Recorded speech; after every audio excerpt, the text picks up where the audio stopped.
to behave to everyone as if you were receiving a great guest, to employ the people as if you were assisting at a great sacrifice, not to do to others as you would not wish done to yourself, to have no murmuring against you in the country and none in the family. Zhong Gong said, "Though I am deficient in intelligence and vigour, I will make it my business to practice this lesson." 3. Sir Ma Niu asked about perfect virtue. The master said, "The man of perfect virtue is cautious and slow in his speech." "Cautious and slow in his speech?" said Niu. "Is this what is meant by perfect virtue?" The master said, "When a man feels the difficulty of doing, can he be other than cautious and slow in speaking?" 4. Sir Ma Niu asked about the superior man. The master said, "The superior man has neither anxiety nor fear." "Being without anxiety or fear," said Niu, "does this constitute what we call the superior man?" The master said, "When internal examination discovers nothing wrong, what is there to be anxious about? What is there to fear?" 5. Sir Ma Niu, full of anxiety, said, "Other men all have their brothers. I only have not." Zhe Xia said to him, "There is the following saying which I have heard. Death and life have their determined appointments. Riches and honours depend upon heaven. Let the superior man never fail reverentially to order his own conduct, and let him be respectful to others and observant of propriety. Then all within the 4 seas will be his brothers. What has the superior man to do with being distressed because he has no brothers?" 6. Zhe Zhang asked what constituted intelligence. The master said, "He with whom neither slander that gradually soaks into the mind, nor statements that startle like a wound in the flesh are successful, may be called intelligent indeed. Yea, he with whom neither soaking slander nor startling statements are successful may be called far-seeing." 7. Zhe Gong asked about government. The master said, "The requisites of government are that there be sufficiency of food, sufficiency of military equipment, and the confidence of the people in their ruler." Zhe Gong said, "If it cannot be helped and one of these must be dispensed with, which of the 3 should be foregone first?" "The military equipment," said the master. Zhe Gong again asked, "If it cannot be helped and one of the remaining 2 must be dispensed with, which of them should be foregone?" The master answered, "Part with the food. From of old, death has been the lot of all men, but if the people have no faith in their rulers, there is no standing for the state." 8. Ji Zhe Cheng said, "In a superior man it is only the substantial qualities which are wanted. Why should we seek for ornamental accomplishments?" Zhe Gong said, "Alas, your words, sir, show you to be a superior man, but 4 horses cannot overtake the tongue. Ornament is as substance. Substance is as ornament. The hide of a tiger or a leopard stripped of its hair is like the hide of a dog or a goat stripped of its hair." 9. The Duke Ai inquired of Yu Ro, saying, "The year is one of scarcity, and the returns for expenditure are not sufficient. What is to be done?" Yu Ro replied to him, "Why not simply tithe the people?" "With 2 tenths," said the Duke, "I find it not enough, How could I do with that system of 1/10? Yu Ro answered, If the people have plenty, their prince will not be left to want alone. If the people are in want, their prince cannot enjoy plenty alone. 10. Zhejiang, having asked how virtue was to be exalted and delusions to be discovered, the master said, Hold faithfulness and sincerity as first principles, and be moving continually to what is right. This is the way to exalt one's virtue. You love a man and wish him to live. You hate him and wish him to die. Having wished him to live, you also wish him to die. This is a case of delusion. It may not be on account of her being rich, yet you come to make a difference. 11. The Duke Jing of Qi asked Confucius about government. Confucius replied, There is government when the prince is prince and the minister is minister, when the father is father and the son is son. Good, said the Duke. If indeed the prince be not prince, the minister not minister, the father not father, and the son not son, although I have my revenue, can I enjoy it? 12. The master said, Ah, it is you who could with half a word settle litigations. Zhe Lu never slept over a promise. 13. The master said, In hearing litigations, I am like any other body.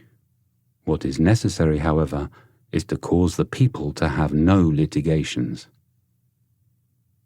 14. Zhejiang asked about government. The master said, The art of governing is to keep its affairs before the mind without weariness and to practice them with undeviating consistency.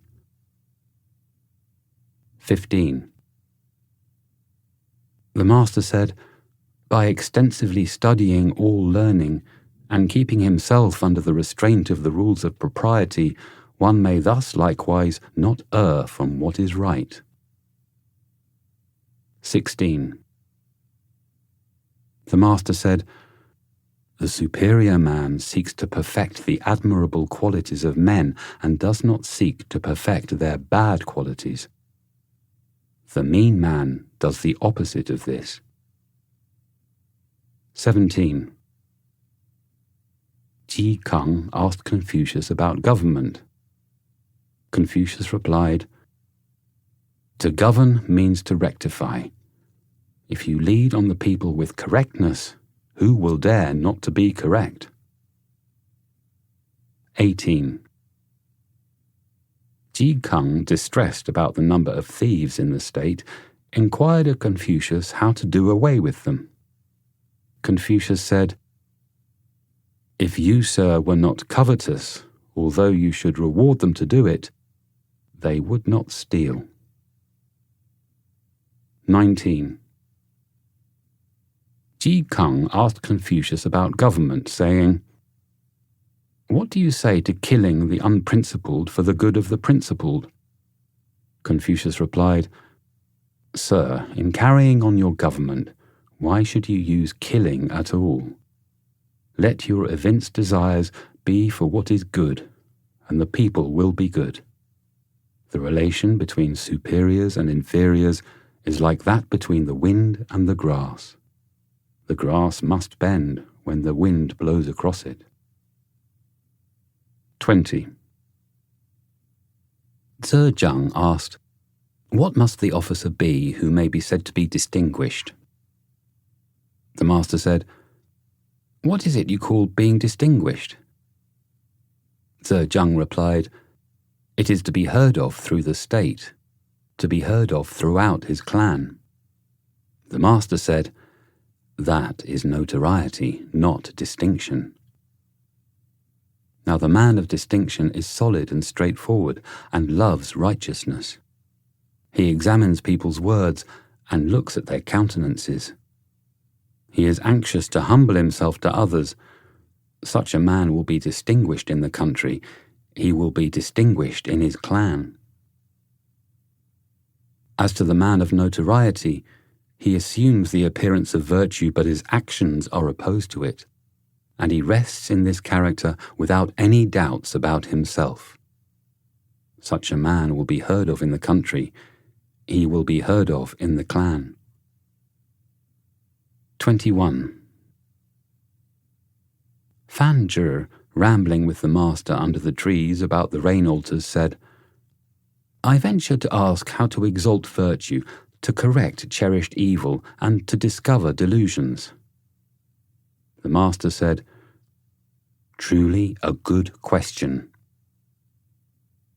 If doing what is to be done be made the first business, and success a secondary consideration, is not this the way to exalt virtue? To assail one's own wickedness and not assail that of others, is not this the way to correct cherished evil? For a moment's anger to disregard one's own life and involve that of his parents, is not this a case of delusion? 22. Fan Zhi asked about benevolence. The master said, It is to love all men. He asked about knowledge. The master said, It is to know all men. Fan Zhi did not immediately understand these answers. The master said, Employ the upright and put aside all the crooked. In this way, the crooked can be made to be upright. Fan Zhi retired, and seeing Zhe Xia, he said to him, A little while ago I had an interview with our master, and asked him about knowledge. He said, Employ the straight and put aside all the crooked. In this way, the crooked will be made to be straight. What did he mean? Zhe Xia said, Truly rich is his saying. Shun, being in possession of the kingdom, selected from among all the people and employed Gao Yao, on which all who were devoid of virtue disappeared. Tang, being in possession of the kingdom, selected from among all the people and employed Yi Yin, and all who were devoid of virtue disappeared. 23. Zhe Gong asked about friendship. The master said, Faithfully admonish your friend and skillfully lead him on. If you find him impracticable, stop. Do not disgrace yourself. 24. The philosopher Zeng said, The superior man on grounds of culture meets with his friends, and by their friendship helps his virtue. Book 13. 1. Zhe Lu asked about government. The master said, Go before the people with your example and be laborious in their affairs. He requested further instruction and was answered, Be not weary in these things. 2. Zhong Gong, being chief minister to the head of the Ji family, asked about government. The master said, Employ first the services of your various officers, pardon small faults, and raise to office men of virtue and talents. Zhong Gong said, How shall I know the men of virtue and talent, so that I may raise them to office? He was answered, Raise to office those whom you know. As to those whom you do not know, will others neglect them? 3. Zhe Lu said, The ruler of Wei has been waiting for you in order with you to administer the government. What will you consider the first thing to be done? The master replied, What is necessary is to rectify names. So indeed, said Zhe Lu, you are wide of the mark. Why must there be such rectification?" The master said, "How uncultivated you are, you. A superior man, in regard to what he does not know, shows a cautious reserve. If names be not correct, language is not in accordance with the truth of things. If language be not in accordance with the truth of things, affairs cannot be carried on to success. When affairs cannot be carried on to success, proprieties and music will not flourish. When proprieties and music do not flourish, punishments will not be properly awarded. When punishments are not properly awarded, the people do not know how to move hand or foot. Therefore, a superior man considers it necessary that the names he uses may be spoken appropriately, and also that what he speaks may be carried out appropriately. What the superior man requires is just that in his words there may be nothing incorrect." 4. Fan Chur requested to be taught husbandry. The master said, "I am not so good for that as an old husbandman." He requested also to be taught gardening and was answered, "I am not so good for that as an old gardener." Fan Chur having gone out, the master said, "A small man indeed is Fan Shu." If a superior loves propriety, the people will not dare to be reverent. If he loves righteousness, the people will not dare to submit to his example. If he loves good faith, the people will not dare to be sincere. Now, when these things obtain, the people from all quarters will come to him, bearing their children on their backs. What need has he of a knowledge of husbandry? 5. The master said, "Though a man may be able to recite the 300 odes, yet if, when entrusted with a governmental charge, he knows not how to act, or if, when sent to any quarter on a mission, he cannot give his replies unassisted, notwithstanding the extent of his learning, of what practical use is it?" 6. The master said, "When a prince's personal conduct is correct, his government is effective without the issuing of orders. If his personal conduct is not correct, he may issue orders, but they will not be followed." 7. The master said, "The governments of Lu and Wei are brothers." 8. The master said of Jing, a scion of the ducal family of Wei, that he knew the economy of a family well. When he began to have means, he said, "Ha, here is a collection." When they were a little increased, he said, "Ah, this is complete." When he had become rich, he said, "Ah, this is admirable." 9. When the master went to Wei, Zan Yu acted as driver of his carriage. The master observed, "How numerous are the people?"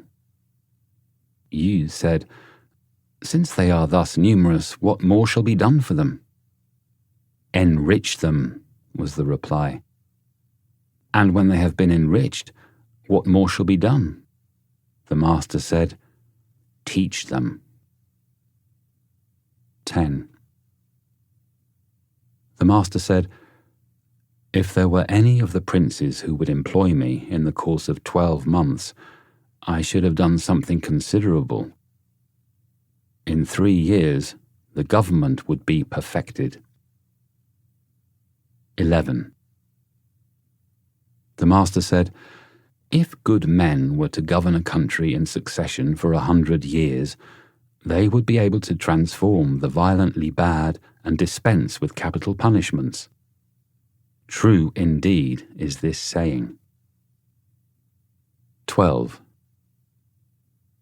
The master said, "If a truly royal ruler were to arise, it would still require a generation, and then virtue would prevail.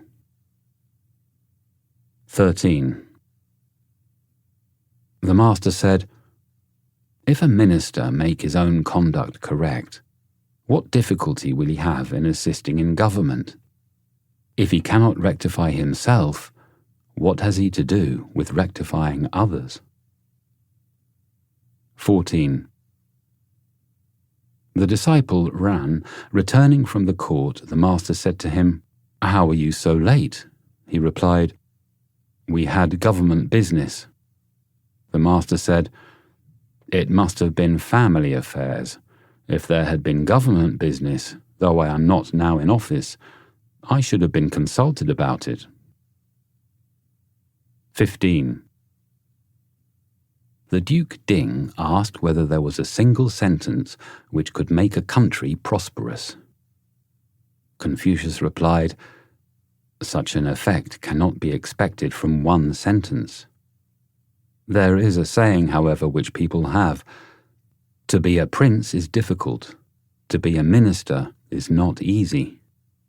If a ruler knows this, the difficulty of being a prince, may there not be expected from this one sentence the prosperity of his country?" The Duke then said, "Is there a single sentence which can ruin a country?" Confucius replied, "Such an effect as that cannot be expected from one sentence. There is, however, the saying which people have: I have no pleasure in being a prince, but only in that no one can offer any opposition to what I say. If a ruler's words be good, is it not also good that no one oppose them? But if they were not good and no one opposes them, may there not be expected from this one sentence the ruin of his country?"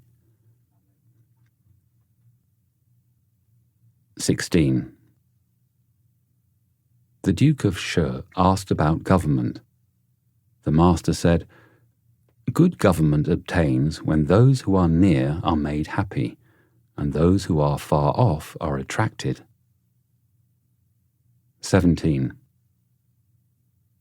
Zhe Xia, being governor of Jufu, asked about government. The master said, "Do not be desirous to have things done quickly. Do not look at small advantages. Desire to have things done quickly prevents their being done thoroughly. Looking at small advantages prevents great affairs from being accomplished." 18. The Duke of Shi informed Confucius, saying, "Among us here there are those who may be styled upright in their conduct. If their father have stolen a sheep, they will bear witness to the fact." Confucius said, "Among us, in our part of the country, those who are upright are different from this. The father conceals the misconduct of the son, and the son conceals the misconduct of the father. Uprightness is to be found in this." 19. Fan Che asked about perfect virtue. The master said, "It is in retirement to be sedately grave, in the management of business to be reverently attentive, in intercourse with others to be strictly sincere. Though a man go among rude, uncultivated tribes, these qualities may not be neglected." 20. Zhe Gong asked, saying, "What qualities must a man possess to entitle him to be called an officer?" The master said, "He who in his own conduct of himself maintains a sense of shame, and when sent to any quarter will not disgrace his prince's commission, deserves to be called an officer." Zhe Gong pursued, "I venture to ask who may be placed in the next lower rank?" And he was told, "He whom the circle of his relatives pronounce to be filial, whom his fellow villagers and neighbours pronounce to be fraternal." Again the disciple asked, "I venture to ask about the class still next in order." The master said, They are determined to be sincere in what they say, and to carry out what they do. They are obstinate little men. Perhaps they may make the next class. Zhe Gong finally inquired, "Of what sort are those of the present day who engage in government?" The master said, "Pooh! They are so many pecks and hampers, not worth being taken into account." 21. The master said, "Since I cannot get men pursuing the due medium, to whom I might communicate my instructions, I must find the ardent and the cautiously decided. The ardent will advance and lay hold of truth.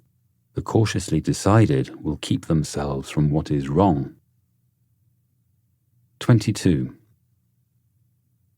The master said, "The people of the South have a saying, 'A man without constancy cannot be either a wizard or a doctor.' Good. Inconsistent in his virtue, he will be visited with disgrace." The master said, "This arises simply from not attending to the prognostication." 23. The master said, "The superior man is affable, but not adulatory. The mean man is adulatory, but not affable." 24. Zhe Gong asked, saying, "What do you say of a man who is loved by all the people of his neighborhood?" The master replied, "We may not, for that, accord our approval of him." "And what do you say of him who is hated by all the people of his neighborhood?" The master said, "We may not for that conclude that he is bad. It is better than either of these cases, that the good in the neighborhood love him, and the bad hate him." 25. The master said, "The superior man is easy to serve and difficult to please. If you try to please him in any way which is not accordant with right, he will not be pleased. But in his employment of men, he uses them according to their capacity. The mean man is difficult to serve and easy to please. If you try to please him, though it be in a way which is not accordant with right, he may be pleased. But in his employment of men, he wishes them to be equal to everything." 26. The master said, "The superior man has a dignified ease without pride. The mean man has pride without a dignified ease." 27. The master said, "The firm, the enduring, the simple and the modest are near to virtue." 28. Zhe Lu asked, saying, "What qualities must a man possess to entitle him to be called a scholar?" The master said, "He must be thus: earnest, urgent, and bland. Among his friends, earnest and urgent. Among his brethren, bland." 29. The master said, "Let a good man teach the people 7 years, and they may then likewise be employed in war." 30. The master said, "To lead an uninstructed people to war is to throw them away." Book 14. 1. Xian asked what was shameful.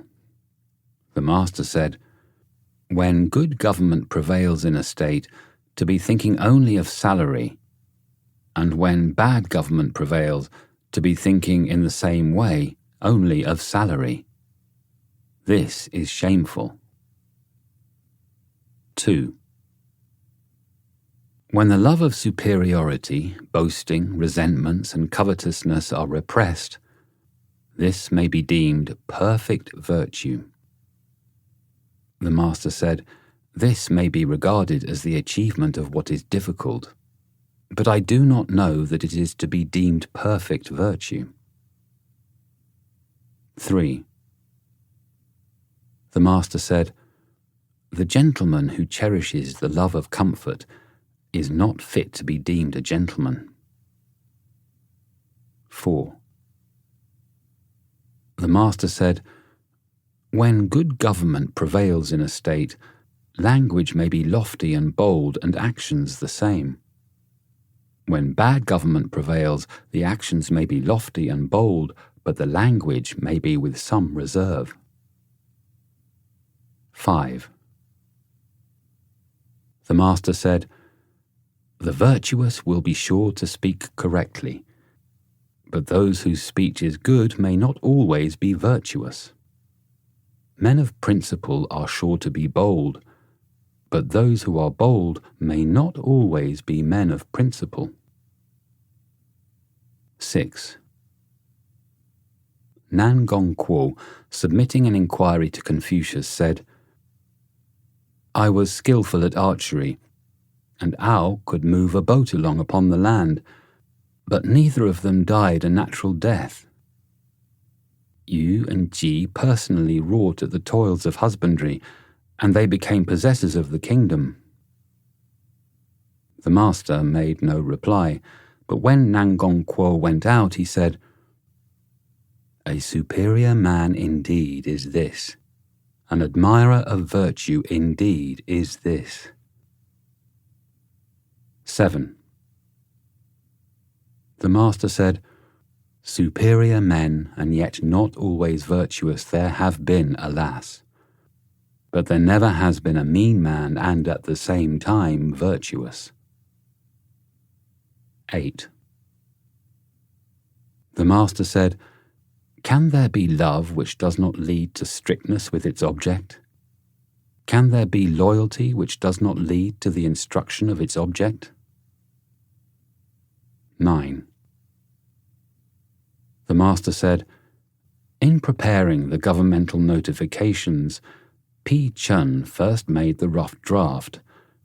Shi Shu examined and discussed its contents. Zi Yu, the manager of correct language, then polished the style, and finally, Zi Chen of Dong Li gave it the proper elegance and finish. 10. Someone asked about Zi Chen.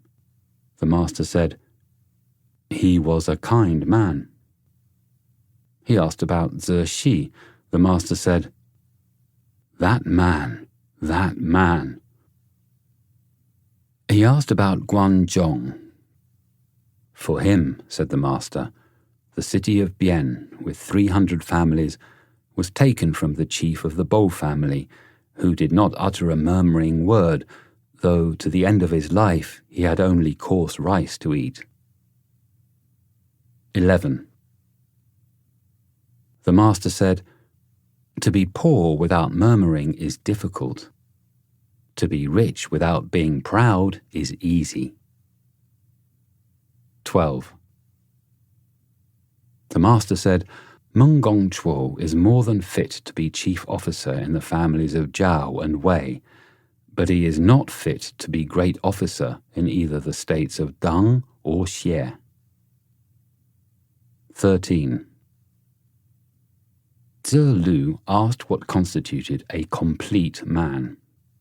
The master said, Suppose a man with the wisdom of Zhang Wu Zhong, the freedom from covetousness of Gong Chuo, the bravery of Zhuang of Bian, and the varied talents of Ran Qiu. Add to these the accomplishments of the rules of propriety and music, such a one might be reckoned a complete man. He then added, But what is the necessity for a complete man of the present day to have all these things?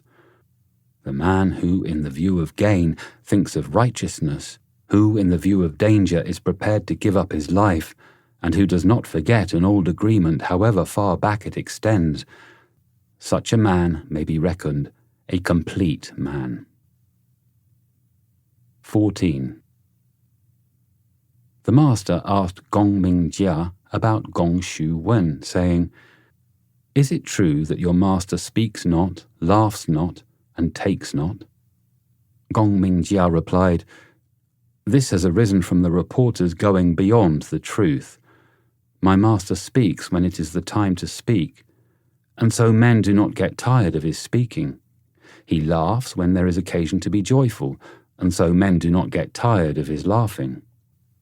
He takes when it is consistent with righteousness to do so, and so men do not get tired of his taking." The master said, "So, but is it so with him?" 15. The master said, "Zhang Wuzhong, keeping possession of Feng, asked of the Duke of Liu to appoint a successor to him in his family.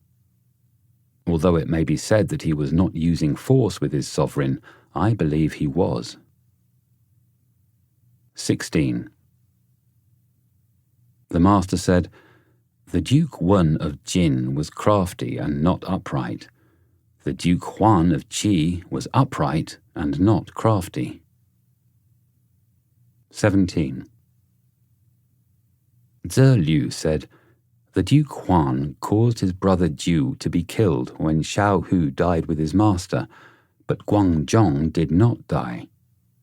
May not I say that he was wanting in virtue?" The master said, "The Duke Huan assembled all the princes together, and that not with weapons of war and chariots. It was all through the influence of Guang Zhong. Whose beneficence was like his?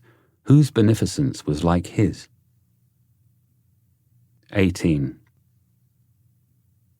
Zhe Gong said, "Guan Zhong, I apprehend, was wanting in virtue. When the Duke Huan caused his brother Jiu to be killed, Guan Zhong was not able to die with him. Moreover, he became prime minister to Huan." The master said, "Guan Zhong acted as prime minister to the Duke Huan, made him leader of all the princes, and united and rectified the whole kingdom. Down to the present day, the people enjoy the gifts which he conferred. But for Guan Zhong, we would now be wearing our hair unbound, and the lappets of our coats buttoning on the left side. Will you require from him the small fidelity of common men and common women who would commit suicide in a stream or ditch, no one knowing anything about them?" 19. The great officer Zhuan, who had been family minister to Gong Shu Wen, ascended to the prince's court in company with Wen. The master, having heard of it, said, "He deserved to be called Wen, the accomplished." 20. The master was speaking about the unprincipled behavior of the Duke Ling of Wei, when Kang Zi said, "Since he is of such a character, how is it he does not lose his state?"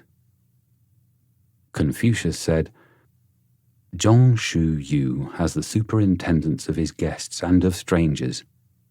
The priest Tuo has the management of his ancestral temple, and Wang Sunjia has the direction of the army and forces. With such officers as these, how should he lose his state?" 21. The master said, "He who speaks without modesty will find it difficult to make his words good." 22. Chen Cheng murdered the Duke Jian of Qi. Confucius bathed, went to court, and informed the Duke Ai, saying, "Chen Cheng has slain his sovereign. I beg that you will undertake to punish him." The Duke said, "Inform the chiefs of the 3 families of it." Confucius retired and said, "Following behind the great officers, I did not dare not to represent such a matter, and my prince says, 'Inform the chiefs of the 3 families of it.' He went to the chiefs and informed them, but they would not act." Confucius then said, "Following behind the great officers, I did not dare not to represent such a matter. 23. Zhe Lu asked how a ruler should be served. The master said, "Do not impose on him, and, moreover, withstand him to his face." 24. The master said, "The progress of the superior man is upwards. The progress of the mean man is downwards." 25. The master said, "In ancient times, men learned with a view to their own improvement. Nowadays, men learn with a view to the approbation of others." 26. Chu Bo Yu sent a messenger with friendly inquiries to Confucius. Confucius sat with him and questioned him. "What," said he, "is your master engaged in?" The messenger replied, "My master is anxious to make his faults few, but he has not yet succeeded." He then went out, and the master said, "A messenger indeed, a messenger indeed." 27.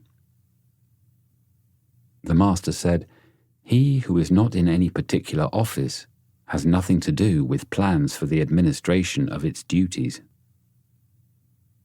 28. The philosopher Zheng said, "The superior man in his thoughts does not go out of his place." 29.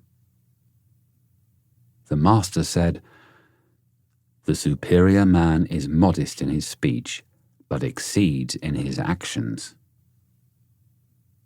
30.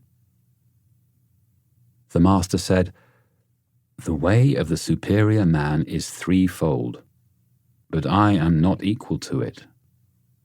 Virtuous, he is free from anxieties. Wise, he is free from perplexities. Bold, he is free from fear."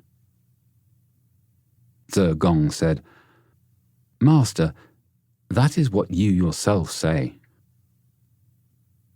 31. Zhe Gong was in the habit of comparing men together. The master said, "Zhe must have reached a high pitch of excellence. Now I have not leisure for this." 32. The master said, "I will not be concerned at men's not knowing me. I will be concerned at my own want of ability." 33. The master said, "He who does not anticipate attempts to deceive him, nor think beforehand of his not being believed, and yet apprehends these things readily when they occur, is he not a man of superior worth?" 34. Wei Sheng Mo said to Confucius, "Chiu, how is it that you keep roosting about? Is it not that you are an insinuating talker?" Confucius said, "I do not dare to play the part of such a talker, but I hate obstinacy." 35. The master said, "A horse is praised not because of its strength, but because of its other good qualities." 36. Someone said, "What do you say concerning the principle that injury should be recompensed with kindness?" The master said, "With what then will you recompense kindness? Recompense injury with justice, and recompense kindness with kindness." 37. The master said, "Alas, there is no one that knows me." Zhe Gong said, "What do you mean by thus saying that no one knows you?" The master replied, "I do not murmur against heaven. I do not grumble against men. My studies lie low and my penetration rises high. But there is heaven, that knows me. 38. Gong Bo Liao, having slandered Zhe Liu to Ji Sun, Zhe Fu Jing Bo informed Confucius of it, saying, "Our master is certainly being led astray by the Gong Bo Liao, but I have still power enough left to cut Liao off and expose his corpse in the market and in the court." The master said, "If my principles are to advance, it is so ordered. If they are to fall to the ground, it is so ordered. What can the Gong Bo Liao do where such ordering is concerned?" 39. The master said, "Some men of worth retire from the world, some retire from particular states, some retire because of disrespectful looks, some retire because of contradictory language." 40. The master said, "Those who have done this are 7 men. 41. Zhe Lu, happening to pass the night in Sherman, the gatekeeper said to him, "Whom do you come from?" Zhe Lu said, "From the Gong family." "It is he, is it not," said the other, "who knows the impracticable nature of the times, and yet will be doing in them?" 42. The master was playing one day on a musical stone in Wei when a man, carrying a straw basket, passed the door of the house where Confucius was and said, "His heart is full, whoso beats the musical stone." A little while after he added, "How contemptible is the narrow-minded obstinacy those sounds display. When one is taken no notice of, he has simply at once to give over his wish for public employment. Deep water must be crossed with the clothes on. Shallow water may be crossed with the clothes held up." The master said, "How determined is he in his purpose? But this is not difficult." 43. Zhe Zhang said, "What is meant when the Shu says that Gao Zong, while observing the usual imperial mourning, was for 3 years without speaking?" The master said, "Why must Gao Zong be referred to as an example of this? The ancients all did so. When the sovereign died, the officers all attended to their several duties, taking instructions from the prime minister for 3 years. 44. The master said, "When rulers love to observe the rules of propriety, the people respond readily to the calls on them for service." 45. Zhe Lu asked what constituted the superior man. The master said, "The cultivation of himself in reverential carefulness." "And is this all?" said Zhe Lu. "He cultivates himself so as to give rest to others," was the reply. "And is this all?" again asked Zhe Lu. The master said, "He cultivates himself so as to give rest to all the people." He cultivates himself so as to give rest to all the people. Even Yao and Shun were still solicitous about this. Yuan Zhang was squatting on his heels and so waited the approach of the master, who said to him, "In youth, not humble as befits a junior. In manhood, doing nothing worthy of being handed down and living on to old age, this is to be a pest." With this, he hit him on the shank with his staff. 46. A youth of the village of Cui was employed by Confucius to carry the messages between him and his visitors. Someone asked about him, saying, "I suppose he has made great progress." The master said, "I observe that he is fond of occupying the seat of a full-grown man.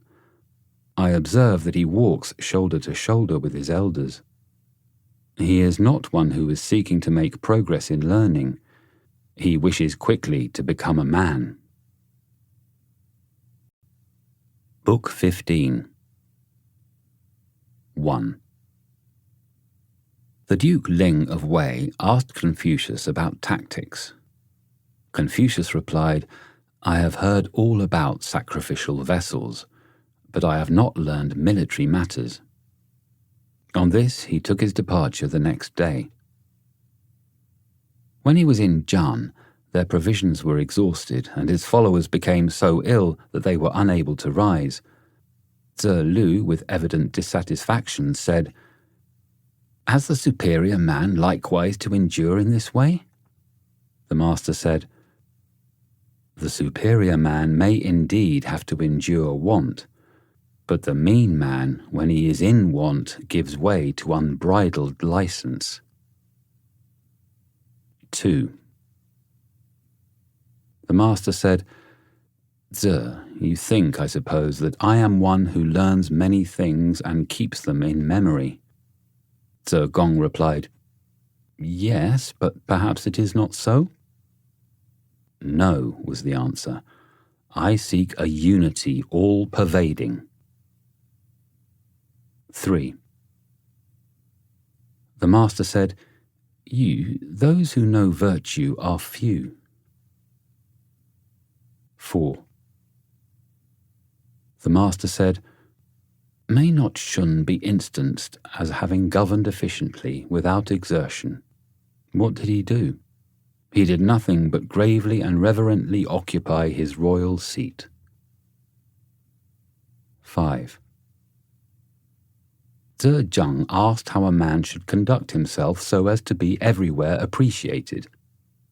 The master said, "Let his words be sincere and truthful, and his actions honourable and careful. Such conduct may be practised among the rude tribes of the south or the north. If his words be not sincere and truthful, and his actions not honourable and careful, will he, with such conduct, be appreciated even in his neighbourhood? When he is standing, let him see those two things, as it were, fronting him. When he is in a carriage, let him see them attached to the yoke. Then may he subsequently carry them into practice." Tze Zheng wrote these counsels on the end of his sash. 6. The master said, "Truly straightforward was the historiographer Yu. When good government prevailed in his state, he was like an arrow. When bad government prevailed, he was like an arrow." A superior man indeed is Ju Bo Yu. When good government prevails in his state, he is to be found in office. When bad government prevails, he can roll his principles up and keep them in his breast. 7. The master said, "When a man be spoken with, not to speak to him is to err in reference to the man. When a man may not be spoken with, to speak to him is to err in reference to our words. The wise err neither in regard to their man nor to their words." 8. The master said, "The determined scholar and the man of virtue will not seek to live at the expense of injuring their virtue. They will even sacrifice their lives to preserve their virtue complete." 9. Tze Gong asked about the practice of virtue. The master said, "The mechanic who wishes to do his work well must first sharpen his tools. When you are living in any state, take service with the most worthy among its great officers, and make friends of the most virtuous among its scholars." 10. Yan Yuan asked how the government of a country should be administered. The master said, "Follow the seasons of Xia. Ride in the state carriage of Yin. Wear the ceremonial cap of Zhou. Let the music be the Shao with its pantomimes. Banish the songs of Zheng and keep far from specious talkers. The songs of Zheng are licentious, specious talkers are dangerous. 11. The Master said, "If a man has no thought about what is distant, he will find sorrow near at hand." 12. The Master said, "It is all over. I have not seen one who loves virtue as he loves beauty." 13.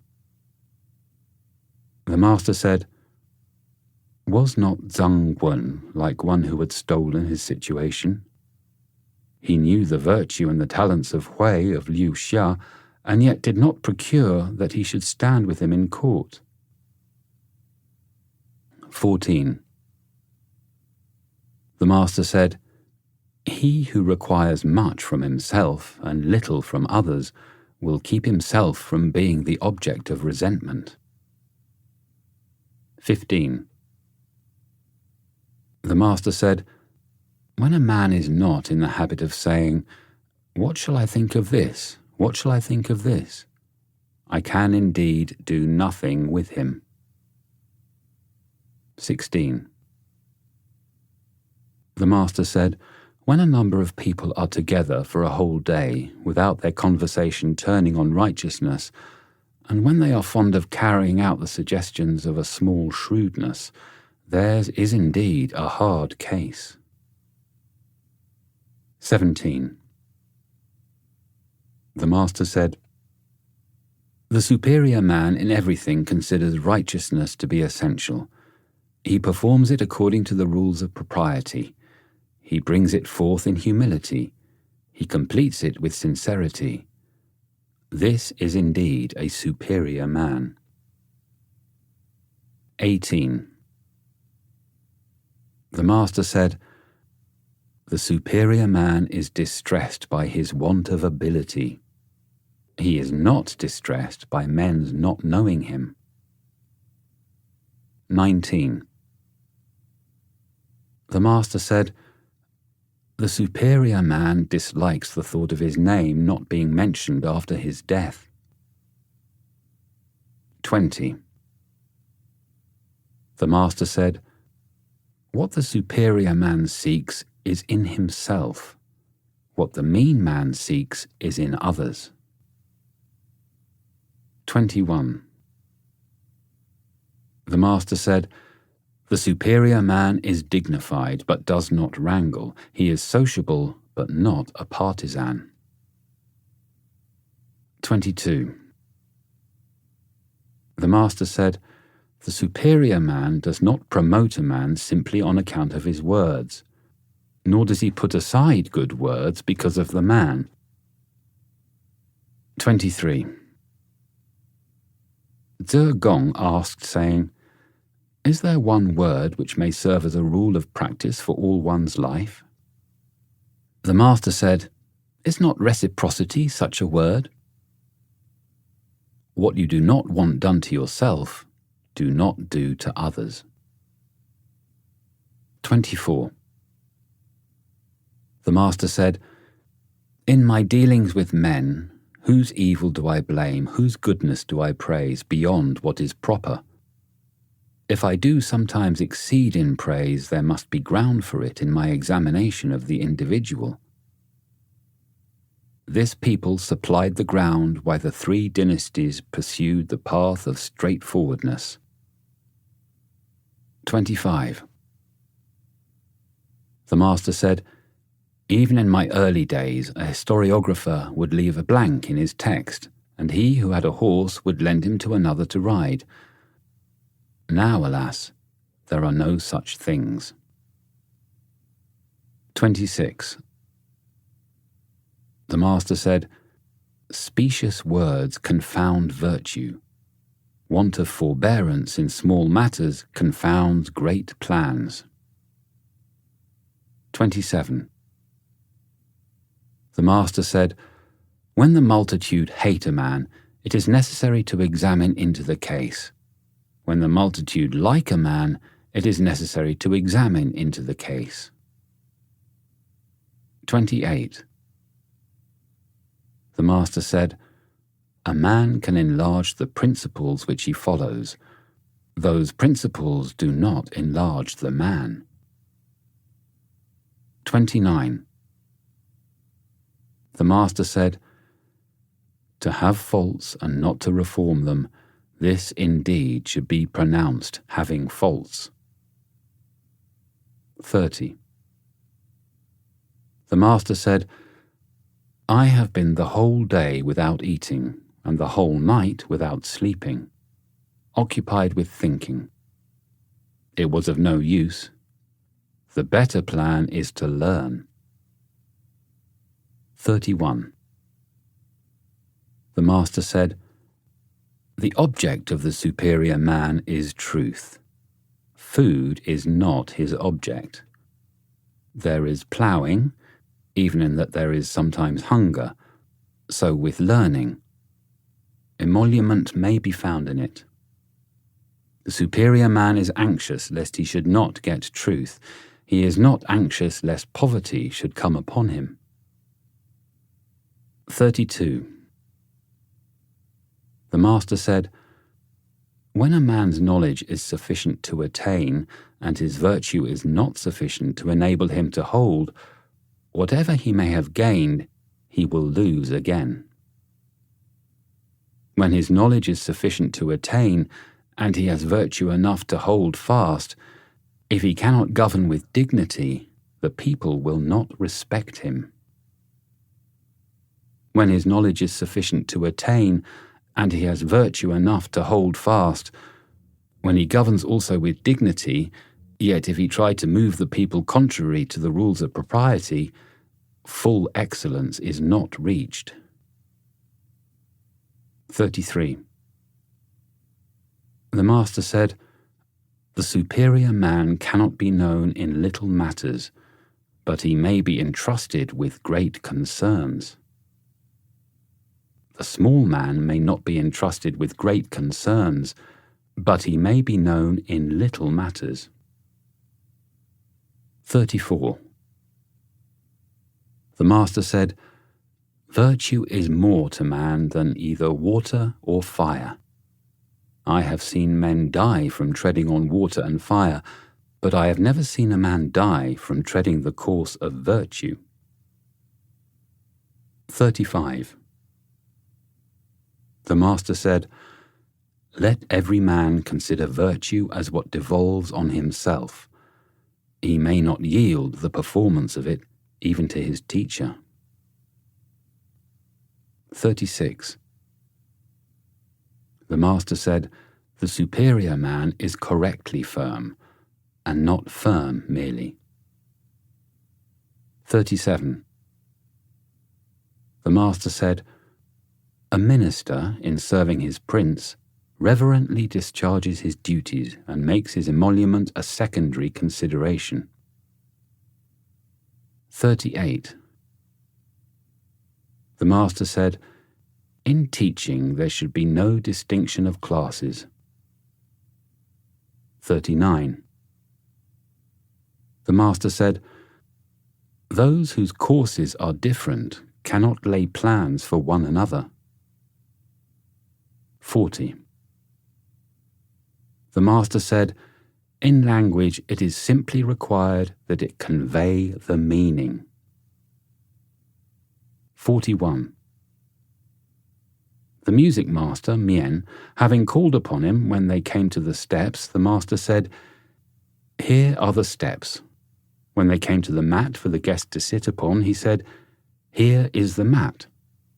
When all were seated, the Master informed him, saying, "So-and-so is here, so-and-so is here." The music master Mien having gone out, Tze Chang asked, saying, "Is it the rule to tell those things to the music master?" The Master said, "Yes, this is certainly the rule for those who lead the blind." Book 16. 1. The head of the Ji family was going to attack Zhuan Yu. Ran Yu and Ji Lu had an interview with Confucius and said, Our chief, Ji, is going to commence operations against Zhuan Yu. Confucius said, Qiu, is it not you who are in fault here? Now, in regard to Zhuan Yu, long ago a former king appointed its ruler to preside over the sacrifices to the eastern Meng. Moreover, it is in the midst of the territory of our state, and its ruler is a minister in direct connection with the sovereign. What has your chief to do with attacking it? Ran Yu said, Our master wishes the thing. Neither of us two ministers wishes it.